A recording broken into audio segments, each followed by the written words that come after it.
Hey everybody, today we're going to take a look at what's new in the latest version of Dungeon Draft. That's version 0.9.1.0, and that's Virtuous Afreet. Now, if you have not already updated, you should see up here in your top right section that there is an update available, and it'll link you to Humble Bundle. Download the full installer just like you did the first time you downloaded it. Install it.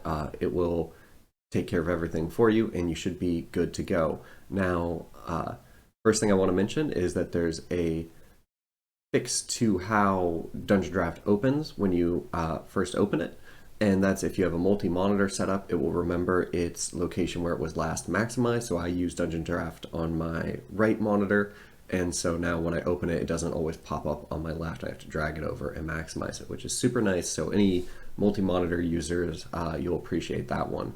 Another new feature before we even get into a new map is in the menu section. We've got this open user folder button, and that will bring us to the Dungeon Draft app data folder where our logs are stored, the config is stored, our override Dungeon Draft tags are stored if you've made any changes there.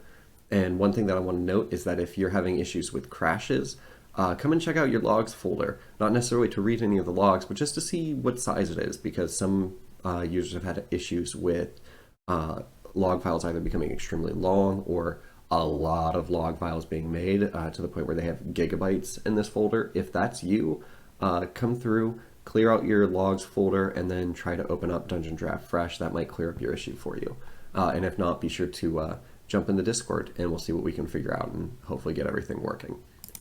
So let's actually get into a new map now so we can see all of the cool new features. I'm going to zoom out just a little bit so you can see the whole map. And we're going to start with the floor shape tool. We're just going to come and drag out a basic floor shape, and you'll see already one of my favorite new features, which is the grid size indicator next to your mouse, showing how tall and how wide you've made your current grid selection. This is super useful whenever you're doing something like making a ship and you want it to be 5 squares in the back, and then it has to be 12 squares arcing across this height, and then you want to mirror it on the other side and make sure that your curves are all matching.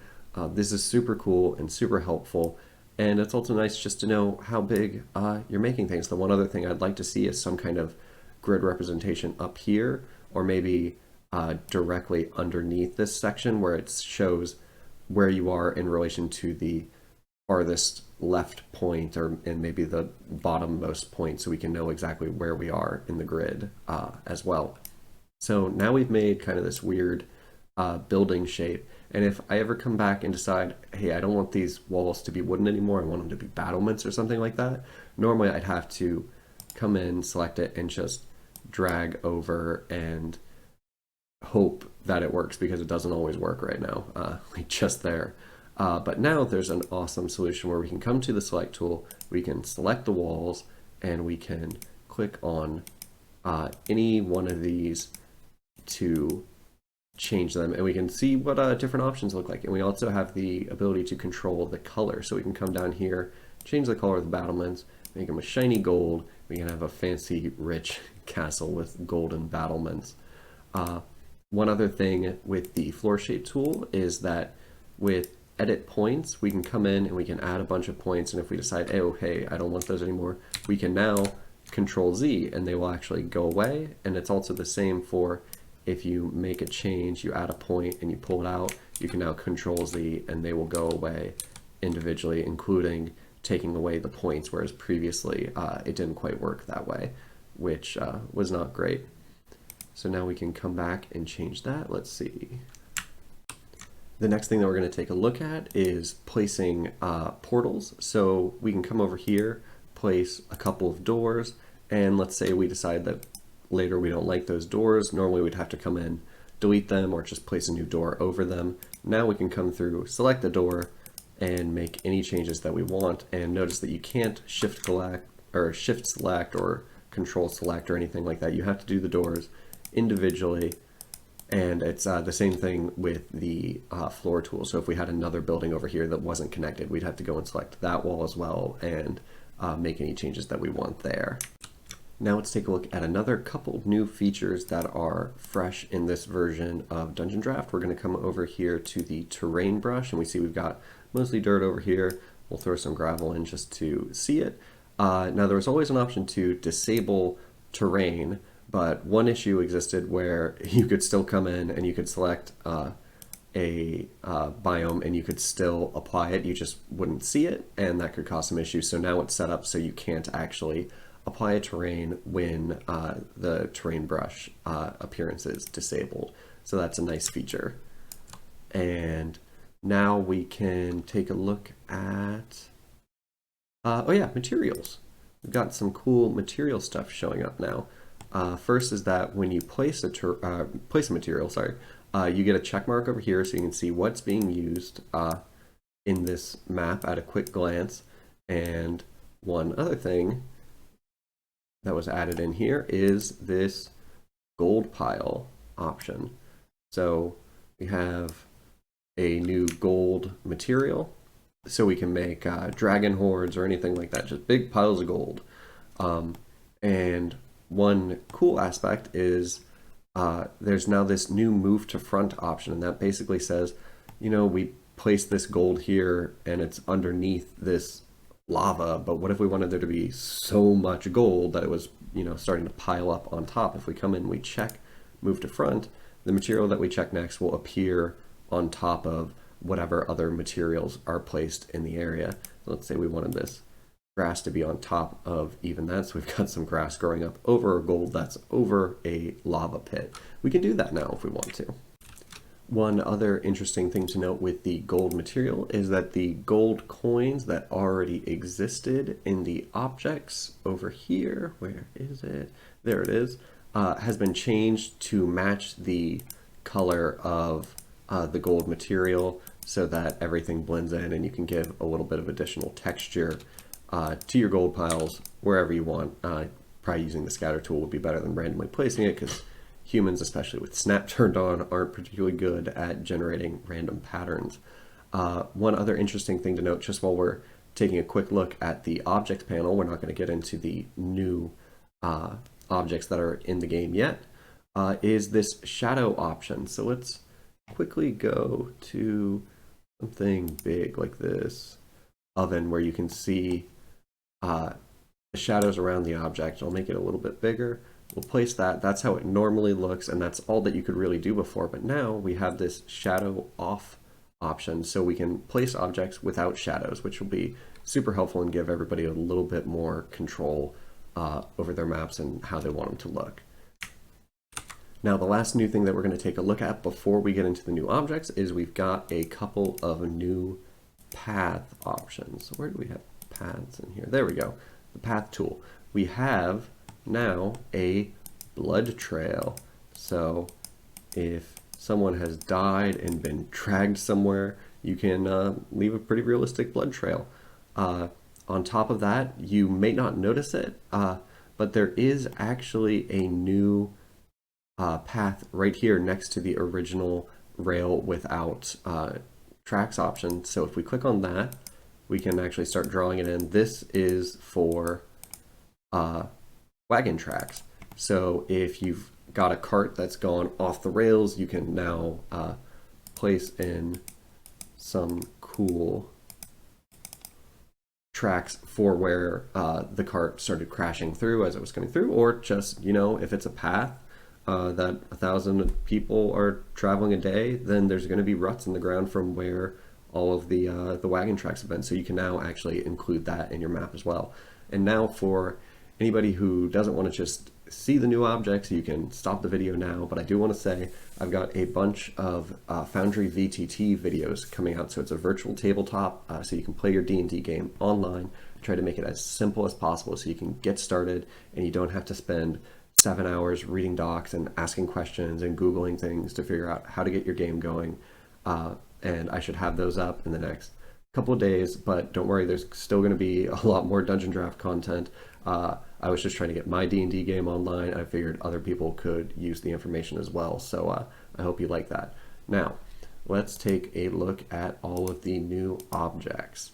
And I have actually gone through already and made a new tag for new objects, so I can show them pretty quickly. We have a new hammock, or we actually have 5 new hammock options. So if we wanted to place this hammock in between these 2 gigantic ovens, I guess you can.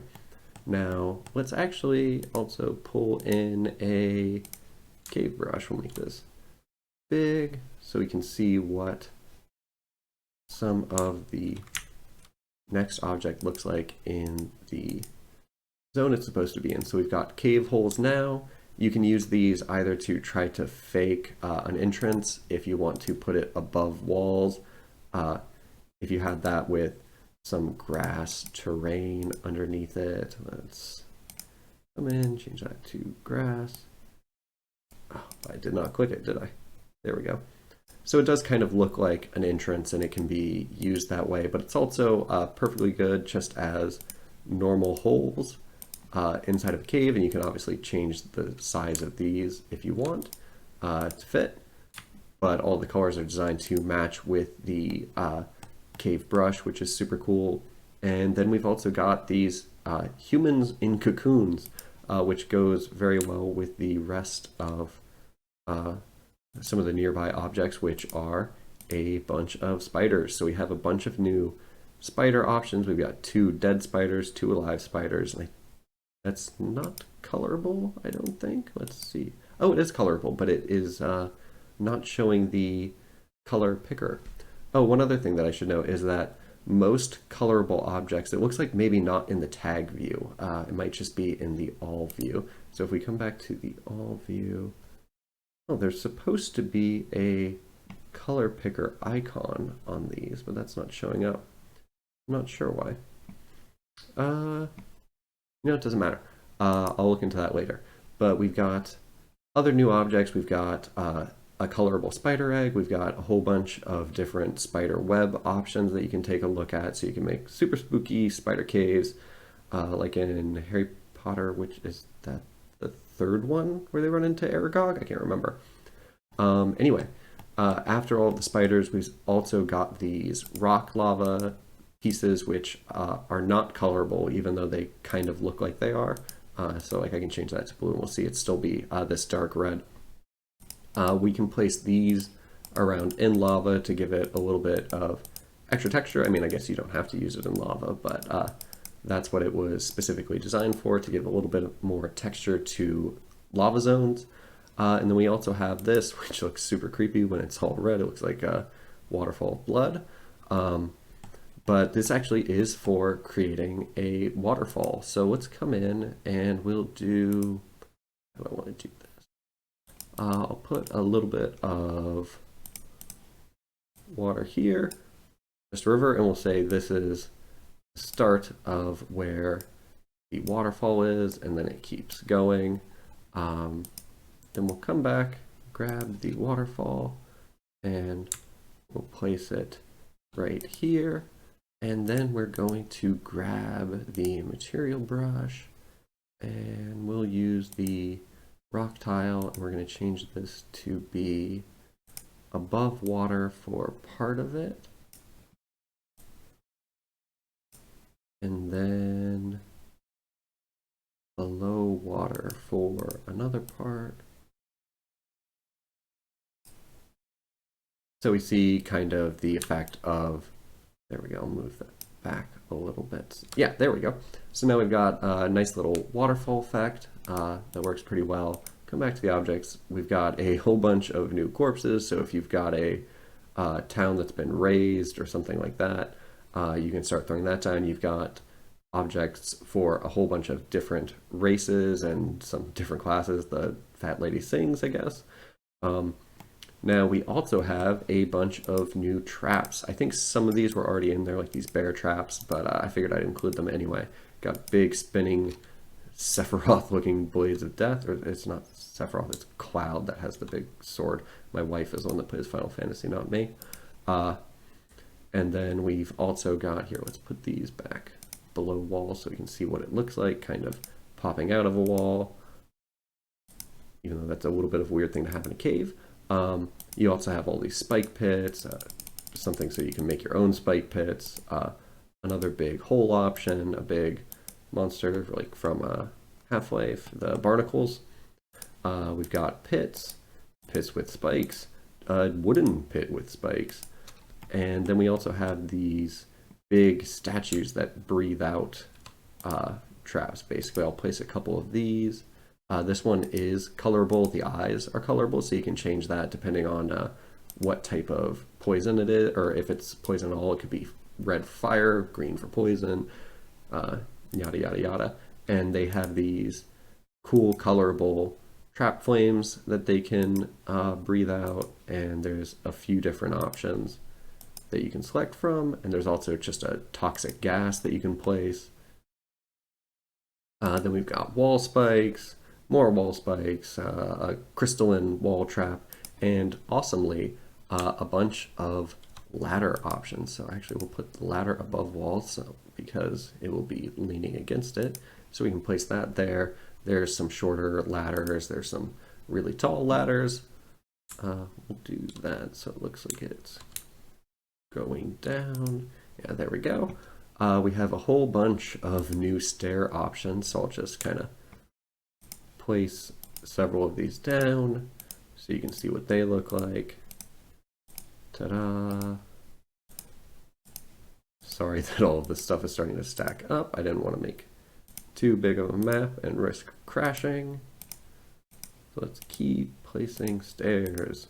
So some of these can be are meant to stack on top of each other, so you can make variable length stairs, which is nice. A couple of these two spirals were already in, but we do have these new other round staircases that are of varying starting size, so you can make super big stairs if you want to. Then I think some of these were already in here, these smaller steps. We'll skip down a little bit to more variable length stairs. So you can place stairs to your heart's content now, and I've saved this tiny last corner for the 4 new pine tree objects that we've got, so you can have a little bit more variation in your forest now, which should be nice. There we go. Place all of those there, and that's all of the new objects that are in the latest version of DungeonDraft. That should be just about everything new that has come out. Let me know if you've got anything that you want a video on or anything like that. Like I said, I've got some Foundry VTT videos coming up, and then definitely more DungeonDraft content coming up. Don't worry about it. Thanks for watching. Goodbye.